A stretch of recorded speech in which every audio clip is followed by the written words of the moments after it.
युग और मन्नत की कहानी एपिसोड 94। अगली सुबह युग का कमरा। सुबह 6 बजे युग जैसे सो के उठा कि मन्नत भी उसके साथ उठी, क्योंकि रात को ही उसने युग को बोल दी थी कि उसे भी जल्दी उठाना है। और जब युग ने उसे सवाल किया तो इतना जल्दी क्यों उठ रही हो, तो मन्नत बात बनाते हुए बोली, उसे आज दादी के साथ थोड़ा काम है जो जल्दी जाकर निपटाना है। युग ने उसके बातों को ज़्यादा न ध्यान देते हुए कमरे से बाहर निकला तो सीधे वर्कआउट के लिए चला गया। उसके जाते ही मन्नत जल्दी से बेड पर से उठी और वॉशरूम में फ्रेश होने चली गई। युग के जाने के पहले मन्नत फ्रेश होके नीचे आ गई और वह आज भी मीरा जी के साथ किचन में हाथ बटाने लगी। वहीं युग कमरे में आया और फ्रेश होकर वह भी नीचे आया था। सभी लोग हमेशा की तरह डाइनिंग टेबल पर बैठ ब्रेकफास्ट करने लगे। मन्नत युग के जाने का इंतज़ार कर रही थी कि कब वह ऑफिस जाए और मन्नत को एजेंसी जाने का मौका मिले। युग का टाइम हो गया था ऑफिस जाने का, जो वह डेली रूटीन में जाता है, पर वह आज अभी जा नहीं रहा था क्योंकि शेरा उसके पास आकर कुछ तो स्लो में बता रहा था। दोनों की कन्वर्जेशन बहुत स्लो थी, यहाँ तक कि कोई सुने या समझ नहीं सकता। वहीं युग उसे कुछ तो बताने लगा।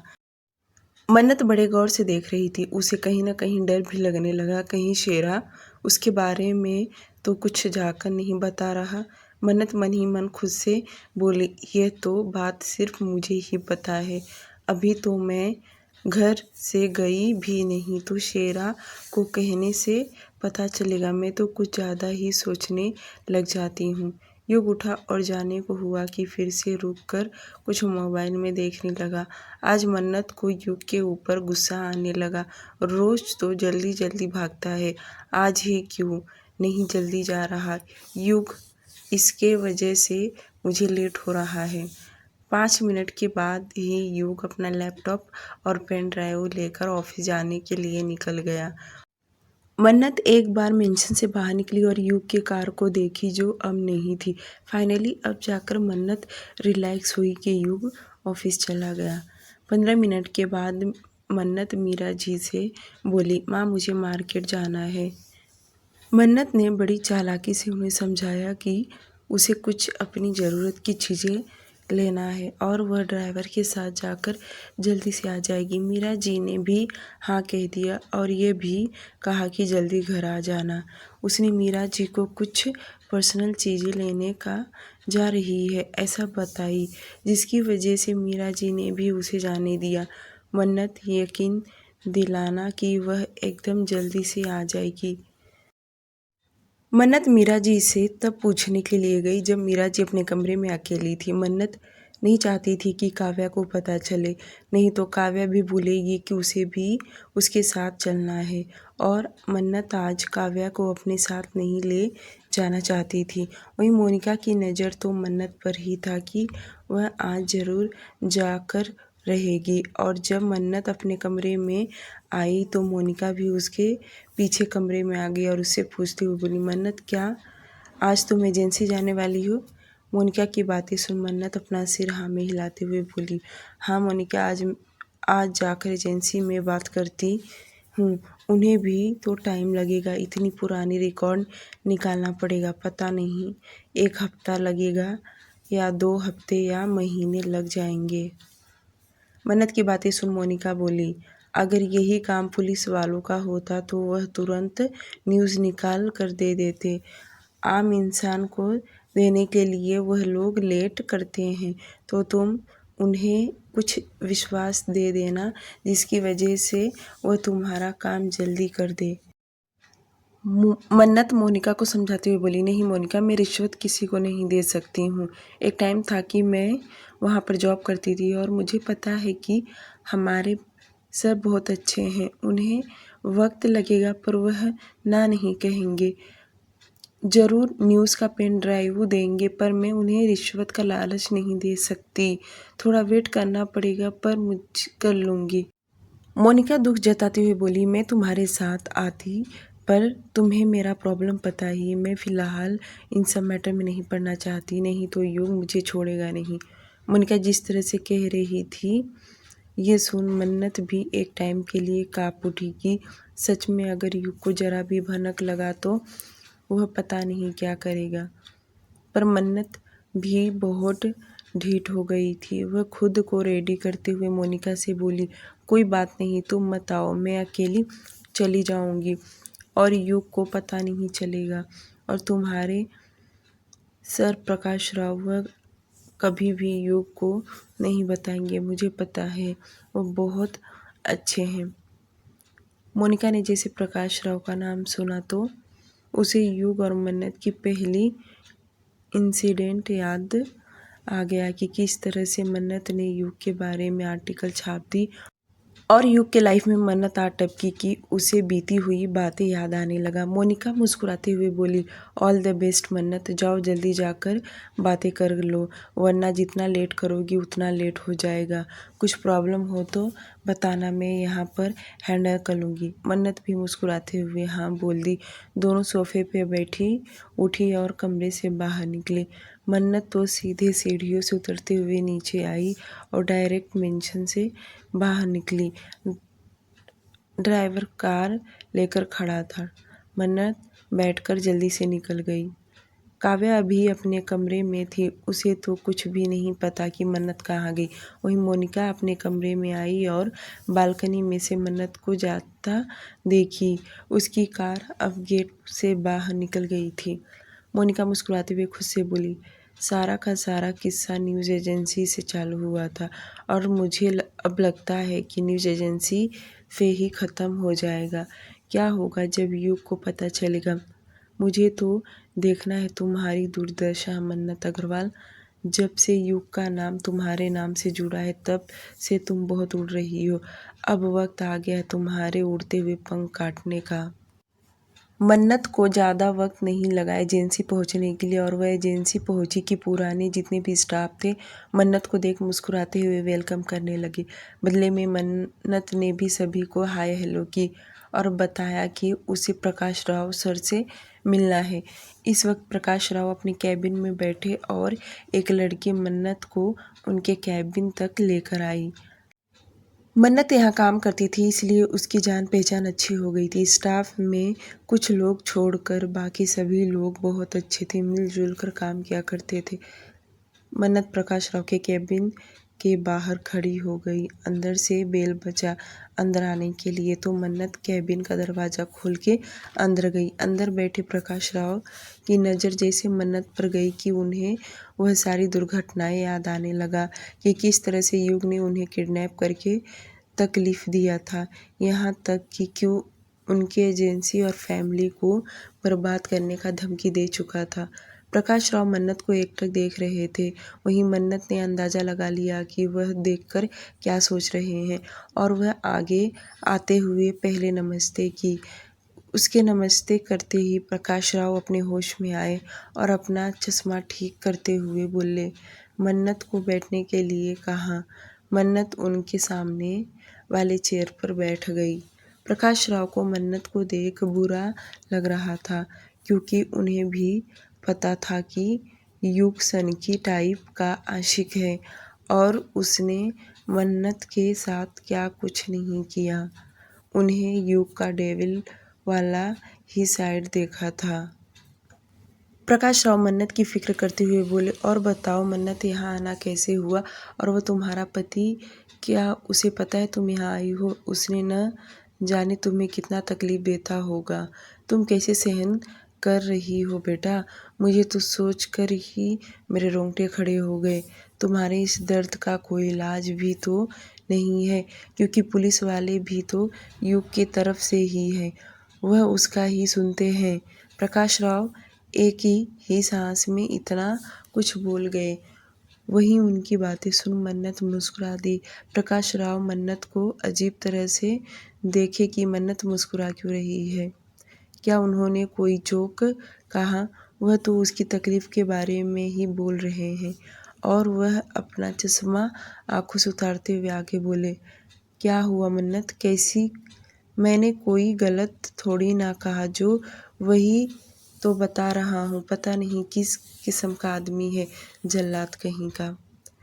युग के लिए जल्लाद शब्द सुनते ही मन्नत को बहुत बुरा लगा और वह अपनी आंखें छोटी करते प्रकाश राव को घूरते हुए बोली, सर प्लीज़ आप उसे यह नाम मत दीजिए, वह इतना बुरा नहीं है।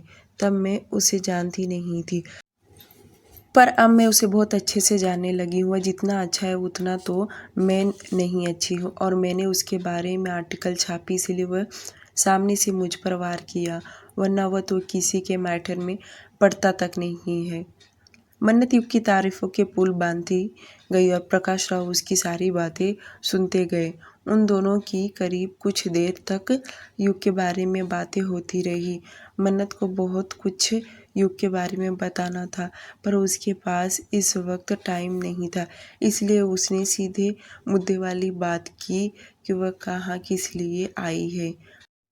मन्नत बोली, सर मेरा यहाँ आने का रीज़न ये है कि मुझे युग के डैड के बारे में जानना है। मन्नत बोल ही रही थी कि बीच में टोकते हुए प्रकाश राव बोले, युग के डैड के बारे में तुम्हें जानना और मुझसे क्या?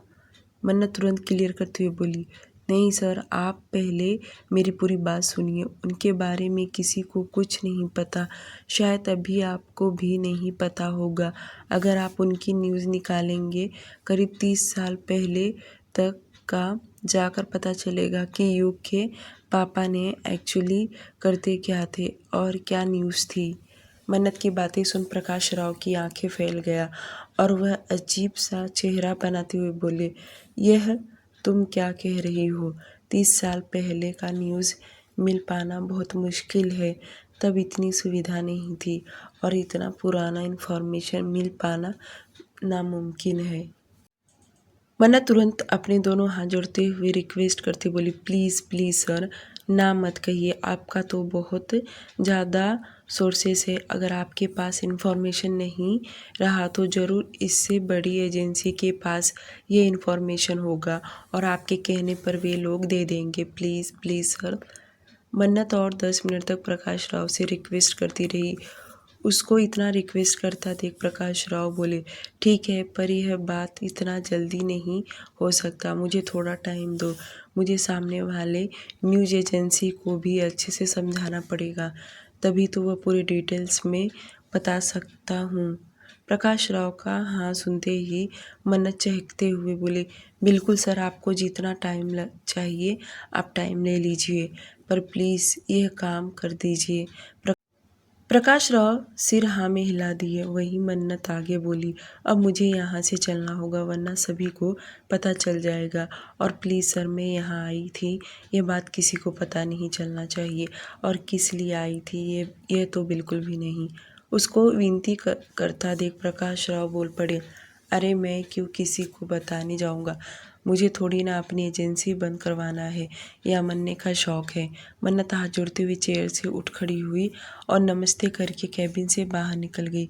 प्रकाश राव को न जाने क्यों डर लग रहा था, क्योंकि उन्हें युग का वह रूप देखा है।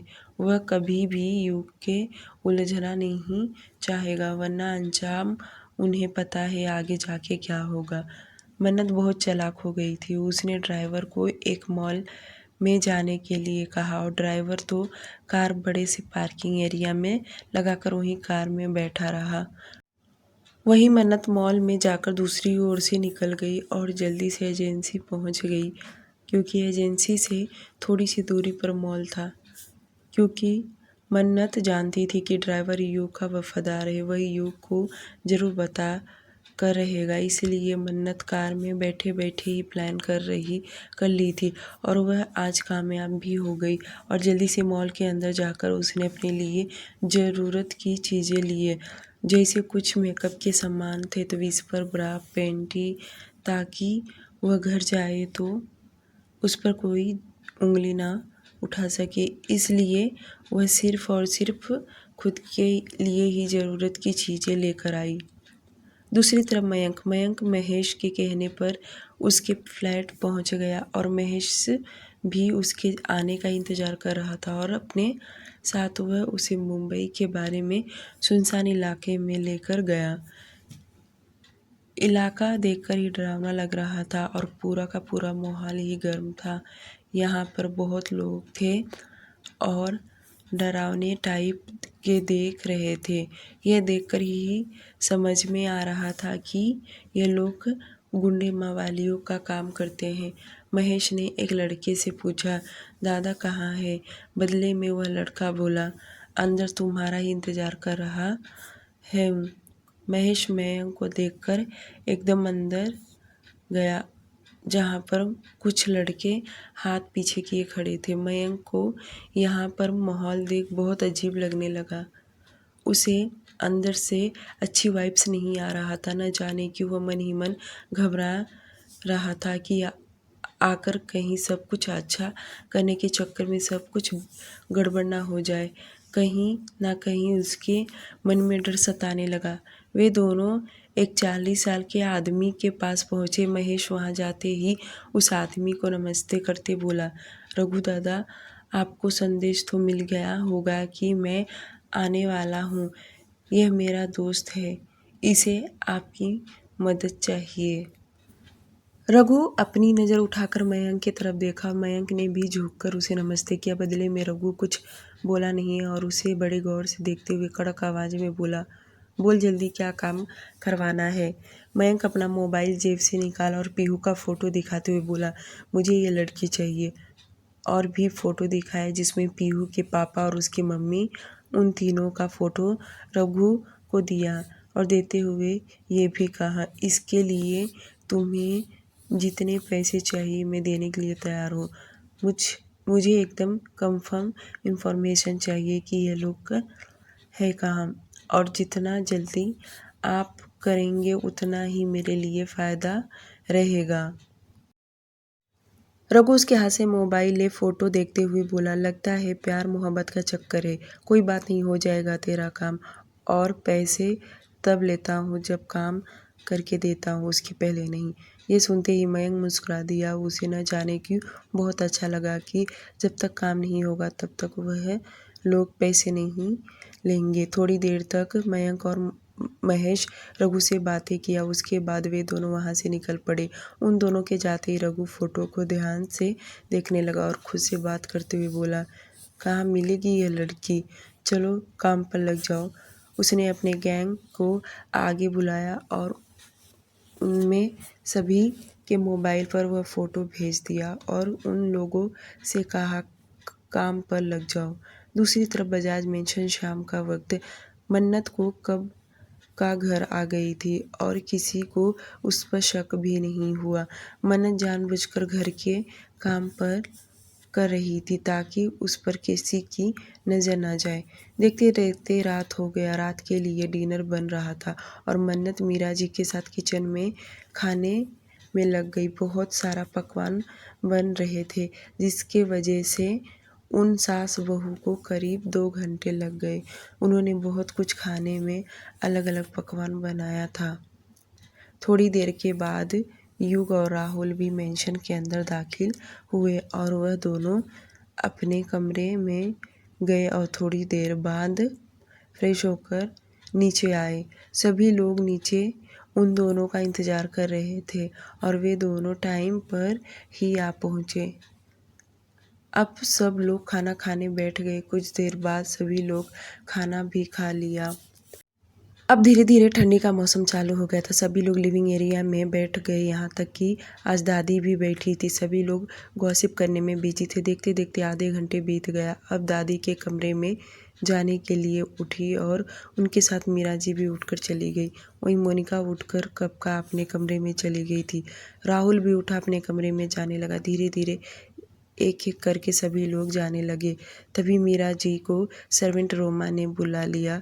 उसे सब कुछ पूछना था जिस वजह से मीरा जी किचन की तरफ चली गई। वहीं अब युग और मन्नत अभी लिविंग एरिया में थे। अब युग भी उठ जाने लगा। उसके पीछे मन्नत भी उठी और जाने लगी। मन्नत को लगा इस वक्त कोई भी नहीं है और वह युग के साथ मस्ती करते हुए सीढ़ियों की तरफ बढ़ी। जब वे दोनों जाने लगे तब मन्नत युग का हाथ पकड़ मजाक करते हुए बोली, युग तुम्हें यहाँ से मैं धक्का दे दूँ? नहीं, यहाँ से नहीं, ऊपर से तुम्हें चोट तो नहीं लगेगा ना। युग उसके बातों को ज़्यादा सीरियस नहीं लेता। उसे पता था कि मन्नत उसे परेशान कर रही है, जिसके चलते उसने कुछ बोला नहीं। पर मन्नत जानबूझकर उसे परेशान करते हुए आगे बोली, बोलो ना युग, मैं तुम्हें धक्का देकर गिरा दूँ। पर वह किसी ने उसकी बातें सुन लिया। वह कोई और नहीं बल्कि दादी थी, और दादी चिढ़ते हुए तेज आवाज़ में बोली, क्या कहा तूने अभी अभी? दादी की आवाज़ सुनते ही मन्नत पीछे पलटकर देखी, जो अभी 2-4 सीढ़ियाँ चढ़कर गई थी और दादी सीढ़ियों के साइड में थी, जो अपने कमरे की तरफ जा रही थी। पर मीरा जी ने वहीं छोड़कर चली गई, जिसकी वजह से दादी वहीं खड़ी रह गई। अब तो दादी अपनी छड़ी के सहारे धीरे धीरे आगे आई। दादी को इतना तिलमिलाता हुआ देख मन्नत की सांसें गले में अटक गया। वहीं दादी की आवाज़ युग ने भी सुन लिया था, और वह भी पीछे पलटकर देखा और एक नज़र मन्नत की तरफ देखा, जो उसके चेहरे पर डर साफ झलक रहा था। उसको इतना डरता देख युग को मन ही मन हंसी आने लगा। वह जानबूझकर कुछ बोला नहीं। वह भी देखना चाहता था कि अब मन्नत क्या बोलती है। दादी छड़ी दिखाकर उसे नीचे बुलाई। मन्नत एक नज़र युग की तरफ देखी कि वह कुछ बोलेगा, पर युग अपना कंधा उचका दिया और अब मन्नत डरते घबराते हुए नीचे आई। दादी उसे छड़ी दिखाते हुए गुस्सा करते तेज आवाज़ में चिल्लाते हुए बोली, तू मेरे पोते को ऊपर से धक्का देकर नीचे गिरा देगी? तेरी इतनी हिम्मत, ऊपर से धक्का देकर गिरा देगी? तेरे दिमाग में ये सब कहाँ से आया? मन्नत इतनी डर गई कि उसे बोला भी नहीं जा रहा था, और वह एकदम बेचारी सी खड़ी थी। एकदम स्लो आवाज़ में डरते हुए टूटी फूटी शब्दों में बोली, दादी, वह मैं मजाक। मन्नत को इतना डरा हुआ देख युग को तो हंसी आ गया। वह चाहता तो यही मैटर क्लियर कर देता, पर वह कुछ बोला नहीं। जानबूझकर वहाँ से अपने कमरे में चला गया, और उसको जाता देख मन्नत को बहुत गुस्सा आया कि उसने उसके लिए कुछ बोला नहीं। उसे उम्मीद था कि युग उसका साइड लेगा और उसे बचा लेगा, पर उसकी उम्मीदों पर पानी फिर गया। युग रुका नहीं। वह अपने कमरे में चला गया, जो देख मन्नत को काफ़ी गुस्सा आया, और दादी उसे रिमांड में लेते हुए डांट लगाने लगी। दादी की तेज आवाज़ सुन किचन में से मीरा जी जल्दी से बाहर निकली और दादी को पूछते हुए बोली, क्या हुआ माँ, आप मन्नत को क्यों चिल्ला रही हैं? मीरा जी को देखकर मन्नत को राहत मिला, क्योंकि युग के जाने के बाद वह अकेली पड़ गई थी और उसे लगा कि आज वह दादी से बच नहीं पाएगी। मन्नत बेचारा सा चेहरा बनाकर मीरा जी को देख रही थी। वहीं मीरा जी उसके पास आकर वापस सवाल दोहराते हुए बोली, माँ क्या हुआ, आप क्यों मन्नत पर भड़क रही हैं? दादी दांत पीसते हुए मन्नत पर और चिल्लाते हुए बोली, हमारे घर की बहुरानी मेरे पोते को फिर से धक्का देकर मारना चाहती है। यह तो उसकी सबसे बड़ी दुश्मन है। दुश्मनों की तरह बातें कर रही है। अच्छा हुआ कि मैंने सुन लिया, नहीं तो इसका क्या भरोसा। दादी की बातें सुन मीरा जी को ठीक से समझा नहीं, और वह दादी से वापस पूछ पड़ी, माँ क्या युग भी था मन्नत के साथ?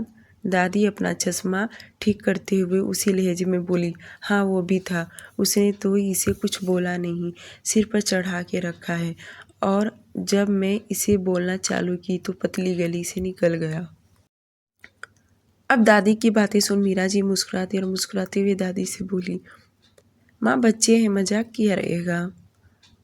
अब तक काव्या भी नीचे आ गई, क्योंकि वह भी तो अभी अभी गई थी, और दादी की आवाज़ सुनकर वह भी जल्दी से नीचे आ गई। मन्नत अब जाकर राहत मिला कि मीरा जी उसकी साइड ले रही हैं, और एक उसका पति जो उसे इस हालत में छोड़कर भाग गया। वहीं दादी कहाँ चुप रहने वाली, वह आगे बोली, कैसा मजाक, इसे मजाक कहते हैं? मुझे बिल्कुल भी पसंद नहीं मेरे पोते के बारे में कोई ऐसा बोले। मैं हरगिज़ बर्दाश्त नहीं करूँगी। इसका क्या भरोसा, यह कर देती तो? दादी का इतना गुस्सा देख मीरा जी थोड़ी सीरियस होते हुए बोली, माँ आप ये क्या कह रही हैं? बच्ची है, मजाक मस्ती में बोल दी रहेगी, ऐसा करने की तो दूर वो सोच भी नहीं सकती। मीरा जी को मन्नत का साइड लेता देख दादी उनके ऊपर चिल्लाते हुए बोली, अरे मीरा बहू, तेरे आंखों पर भी पट्टी चढ़ा है, तू इसकी सास है ना, जरा ठीक से इसे समझा। अगली बार अगर मैं इसके मुंह से ऐसे अनाप शनाप शब्द अपने पोते के बारे में सुनी तो मुझसे बुरा कोई नहीं होगा, या ये रहेगी या तो मैं। दादी इतना बोल छड़ी के सहारे पीछे मुड़ जाने के लिए जाते जाते बड़बड़ाते हुए, बेअक्ल लड़की, दिमाग इसके घुटने में है, पढ़े लिखे गंवार कहीं की। इतना बोल दादी अपने कमरे के तरफ चली गई और उनके जाते ही मन्नत रोते हुए मीरा जी के तरफ देख बोली, सॉरी माँ, मैं बस ऐसे ही मजाक में बोल दी, मुझे नहीं पता था दादी ये यही है और उन्होंने सुन लिया। मन्नत के आंखों में आंसू देख मीरा जी ने अपने उंगली से उसके आंसू साफ करते हुए बोली, दादी की बातों को ज़्यादा दिल पर मत लगाना, वह हमेशा अपने पोते का ही साइड लेती हैं। अब काव्या भी मन्नत के पास आते बोली, हाँ भाभी, मॉम सही कह रही हैं, दादी हमेशा युग भाई का साइड लेती हैं, चाहे उनकी कितनी भी गलती रहने दो। आप ना उनके बातों को ज़्यादा सीरियस मत लिया करो, वैसे ही चिल्लाती रहती हैं, बूढ़ी जो हो गई हैं। मीरा जी ने काव्या को भी कमरे में जाने के लिए कहा और मन्नत को भी, और वह खुद दादी के कमरे में चली गई। काव्या मन्नत का हाथ पकड़ वे दोनों सीढ़ी पर चढ़ते हुए चली गईं। काव्या ने युग के बारे में 2-4 शब्द बुरे बोले ताकि मन्नत का मूड ठीक हो जाए। ऊपर पहुंचते काव्या अपने कमरे की तरफ चली गई और मन्नत अपने कमरे की तरफ बढ़ी और दरवाज़ा खोल अंदर गई और अंदर से उसने दरवाज़ा बंद किया। उसे युग के ऊपर इतना गुस्सा था और जैसे उसने युग को सोफे पे बैठा हुआ देखी कि उसे पूरी तरह इग्नोर करते हुए बालकनी में चली गई। वह युग को नहीं देखना चाहती थी। उसको इस तरह से बालकनी में जाता देख युग समझ गया कि वह बहुत ज़्यादा गुस्से में है। इधर मन्नत बालकनी में आकर सोफे पर लेटकर सोने लगी। उसकी आंखों से आंसू था। अब उसे रोना आ रहा था क्योंकि उसे डांट को इतना मिला था। युग सोफे से उठा और सीधे बालकनी में गया। जाकर देखा तो मन्नत सोफे पे सो गई है। युग उसके पास गया और घुटने के बल बैठ उसके चेहरे को देखा। अभी भी उसके आंखों से आंसू बहने के कारण उसकी पलकें भीगी हुई थी। युग अपनी एक उंगली से उसकी आंखों को छूकर देखा। उसके छूने से मन्नत ने झट से अपनी आंखें खोल दी और युग को अपने सामने बैठा देख उसने वापस अपनी आंखें बंद कर ली। युग समझ नहीं पाया कि मन्नत यहाँ आकर क्यों सोई है। उसकी आंखों में आंसू, इससे जाहिर सी बात है कि दादी के चिल्लाने की वजह से हुआ। अब युग एकदम प्यार से बोला, क्या हुआ, यहाँ क्यों आकर तुम सोई? दादी ने कुछ ज़्यादा ही तुम्हें चिल्लाया क्या? ये बोलते वक्त युग का हाथ मन्नत के गाल पर था और मन्नत ने तुरंत उसके हाथ को झटक दी। उसके ऐसे करने से युग कुछ नहीं बोला और उसे देखता ही रहा। थोड़ी देर उसे ऐसे ही देखने के बाद युग वापस बोला, चलो उठो, अंदर चलो। मन्नत उसके तरफ देख भी नहीं रही थी, वैसे ही लेटी रही। अब युग से तीसरी बार बोला, तुम उठ रही हो या नहीं, या दादी को बुलाऊं? एक्चुअली युग ने बस मजाक में दादी का नाम ले लिया, पर दादी का नाम सुनते ही अब मन्नत अपनी आंखें खोल तूफान की तरह उठकर बैठ गई। मन्नत युग के ऊपर बरसते हुए बोली, हाँ जल्दी बुलाओ, अभी के अभी दादी को बुला कर लाओ, तुम्हारी वजह से हुआ, तुमने जानबूझकर किया ना।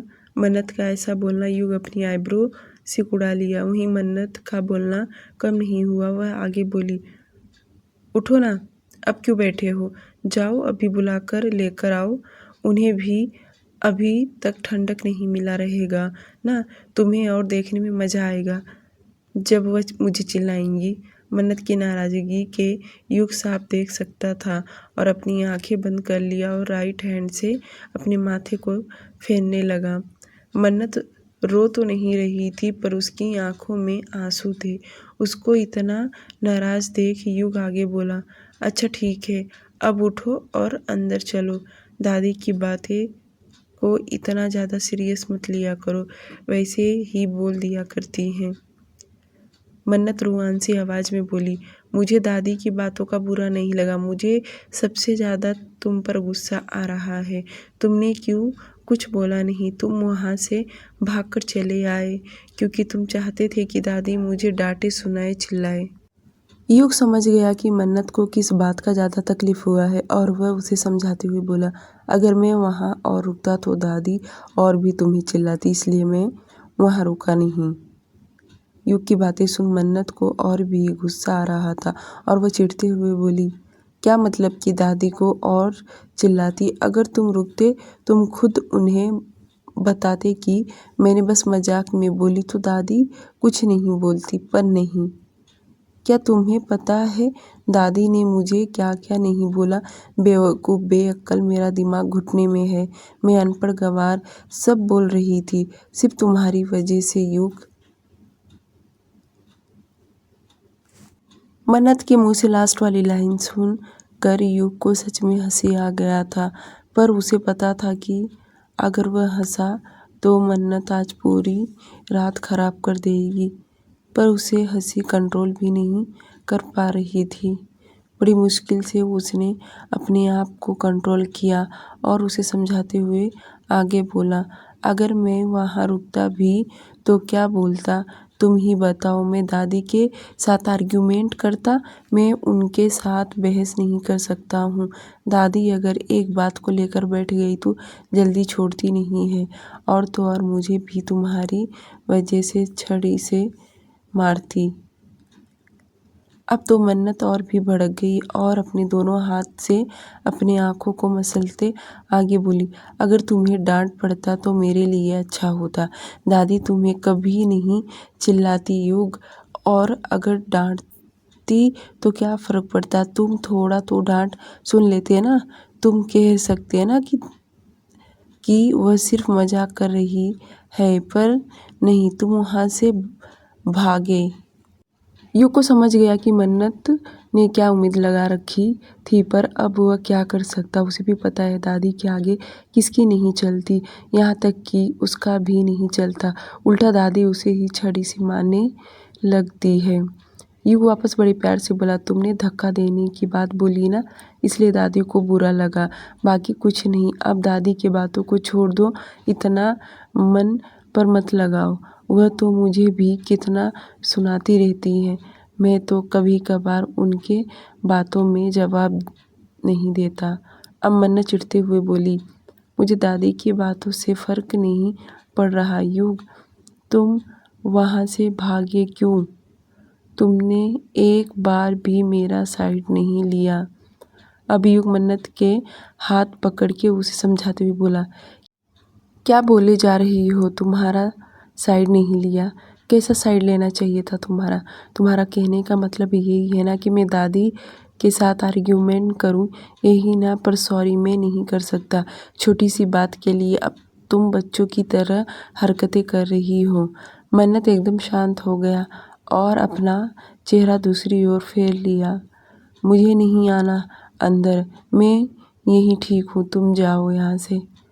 उसकी जिद सुन युग ने अपनी आंखें बंद कर लिया और लंबी सांस भरते हुए बोला, फिर मैं अंदर जाऊंगा ना, यहाँ तक कि लाइट बंद कर दूंगा, फिर रात भर डरती रहना और अंदर से दरवाज़ा भी बंद कर दूंगा। युग की धमकी सुन मन्नत की आंखों में आंसू लिए गुस्से में उसकी तरफ देख रही थी और वैसे ही बोली, जाओ बंद कर दो, पर मैं नहीं आऊँगी, मुझे यही सोना है। युग बोला, अच्छा तुम क्या चाहती हो, मैं तुम्हें उठाकर लेकर चलूँ? मन्नत कुछ नहीं बोल रही थी, बल्कि अपना चेहरा दूसरी ओर कर लिया, जो देख युग उसे और सामने की ओर करने लगा। युग लगातार मन्नत को आधे घंटे तक मनाते रहा, तभी भी मन्नत नहीं मान रही थी। पर युग भी उसे मना कर ही उसके आंसू साफ कर रहा था। तो कभी उसके गले लगा रहा था, कभी उसके बालों पर किस कर रहा था, कभी उसके हाथ पर किस कर रहा था। तकरीबन 40 मिनट के बाद आखिरकार मन्नत मान गई, पर शर्त रखते हुए आगे बोली, मैं अंदर चलूंगी, पर पहले तुम 100 बार सॉरी बोलो। उसका 100 बार सॉरी बोलने का सुनते ही युग उसे अजीब तरीके से देखने लगा और मन्नत एकदम करीब आते हुए बड़े प्यार से बोला, 100 बार सॉरी। इतना बोल उसके होठों पर अपने होठ रख किस करने लगा। मन्नत उसे धक्का देती रही, पर युग उसे छोड़ा नहीं। 5 मिनट तक ऐसे किस करते रहा। उसके बाद जाकर कहीं उसे छोड़ा। मन्नत चिढ़ते हुए बोली, तुम बहुत चालू हो, पहले तुमने मेरा 100 बार सॉरी बोलो, तभी मैं अंदर चलूंगी, वरना नहीं आऊंगी। ये सुन युग मुस्कुराते हुए बोला, तुमने क्या कहा कि मैं 100 बार सॉरी बोलूं? तुमने ये थोड़ी ना कहा कि 1 2 3 ऐसे काउंट करके बोलो। तो मैं वैसे ही बोली है जैसे कि तुमने कहा। तुमने समझता कुछ तो मैं क्या बोलूं? मन्नत समझ गई कि युग उसे बेवकूफ़ बना दिया है। वह अब आगे वह भी जिद करते हुए बोली, अच्छा ठीक है, 10 बार तो लगातार सॉरी बोलो। युग बोला, क्या बच्चों की तरह तुम जिद लगाकर बैठी हो, इसीलिए तुम्हें डांट पड़ा, वरना डांट नहीं पड़ता। मन्नत कहाँ झुकने वाली थी, वह और जिद करते हुए आगे बोली, तुम बोल रहे हो कि नहीं, हाँ या ना? जब तक बोलोगे नहीं तब तक मैं अंदर नहीं जाऊंगी। पहले तुम मुझे सॉरी बोलो। मन्नत अब सीरियस होकर बोली थी, जो देख युग लंबी सांस छोड़ते हुए बोलना चालू किया, sorry sorry sorry sorry sorry sorry sorry sorry sorry. युग जैसे जैसे सॉरी बोलते जा रहा था, मन्नत अपनी फिंगर से काउंट कर रही थी, और जब युग ने 10 बार सॉरी बोल दिया और जैसे चुप हुआ, तो मन्नत आंख दिखाते हुए बोली, नहीं, तुमने सिर्फ 8 बार ही बोला, और अभी और बोलोगे तुम, चलो और 5 बार बोलो। अब युग चिढ़ गया, गुस्सा करते हुए बोला, क्या सच में तुम्हारा दिमाग खराब है? मैंने 10 बार से ज़्यादा बोला हूँ, और अब मैं नहीं बोलने वाला। ठीक है, अगर तुम नहीं उठी तो मैं उठाकर लेकर जाऊँगा। चलो अब उठो तुम। मन्नत 5 साल के बच्चे की तरह जैसा अपना चेहरा बनाती हुई बोली, यू प्लीज़ 5 बार और बोल दो, नहीं तो मेरा ईगो हर्ट हो जाएगा, प्लीज़ युग। अब तो युग हैरान हो गया और अपनी आंखें छोटी करते हुए उसे घूर कर देखने लगा। वहीं ऐसे कश्मकश में पड़ गया कि बोले कि नहीं बोले, क्योंकि वह बोली ही ऐसी थी कि उसका ईगो हर्ट हो जाएगा। Sorry sorry sorry sorry sorry. इस बारी युग खुद अपनी उंगलियों से काउंट करते हुए उसे 5 बार सॉरी बोला। अब मन्नत सोफे से उठी, थोड़ी दूरी से होते हुए जोर जोर से हंसने लगी। हंसते हुए बोली, कैसा मैंने तुम्हें बेवकूफ़ बनाया? तुमने फर्स्ट टाइम 10 बार के ऊपर बोला और वापस मैंने 5 बार बोलने के लिए लगाई। फंस गए ना मेरे जाल में? इतना बोल मन्नत जैसे अंदर भागने वाली थी, वह भाग पाती कि युग 2 ही कदम बढ़ते हुए उसे झट से अब पकड़ लिया और वहाँ मन्नत को बचाकर भागना चाहती थी। अब उसे लगा कि अब वह नया नया मुसीबत लाया और फिर चिल्लाते हुए बोलने लगी, प्लीज़ युग, मुझे परेशान मत करो, नहीं तो मैं रो दूँगी, और इस बार मैं असली वाला रोऊँगी। असली वाला शब्द सुनकर युग उसे आंखें दिखाते हुए बोला, तो अभी तुम क्या नाटक कर रही थी? इसका मतलब ये सब रोने का नौटंकी है तुम्हारा? वही मन्नत उसकी आंखों में देखते हुए बोली, नौटंकी नहीं था, वह ज़्यादा आंसू नहीं आए, थोड़ा ही निकला, पर अब मैं ज़्यादा रो दूँगी अगर तुमने मुझे परेशान किया तो। अब युग क्या ही बोले, उसने उसे गोद में उठा लिया और अंदर लेकर जाने लगा और पैर से उसने बालकनी का स्लाइड डोर बंद कर दिया और बेड पर लेकर आया, बेड पर सुला दिया, खुद भी साइड में लेट गया और उसे बाहों में भरते हुए बोला, फिर तो मुझे यह कहना चाहिए कि दादी ने तुम्हारे साथ अच्छा किया। युग के मुंह से ये सुन मन्नत उसे 2-3 हल्का पंच मारती हुई बोली, तुम सच में बहुत बुरे हो। युग बोला, देखना कहीं वापस दादी तुम्हें सुबह चिल्लाए ना। ये सुनते ही मन्नत फिर से उसकी आंखों में देखने लगी और बोली, अब क्यों चिल्लाएंगी दादी। युग को लगा मन्नत अब ऐसे ही बड़बड़ा या करती रहेगी, इसलिए उसने उसे किस करने लगा ताकि वो चुपचाप सो जाए और एक हाथ से उसके साइड से लैंप बंद कर दिया। काफ़ी देर तक किस करने से मन्नत शांत हो गई और वह दोनों शांति से सो गए। डियर लिसनर, आज के लिए सिर्फ इतना ही। प्लीज़ इस स्टोरी को लाइक और चैनल को सब्सक्राइब करना ना भूलें। Please please.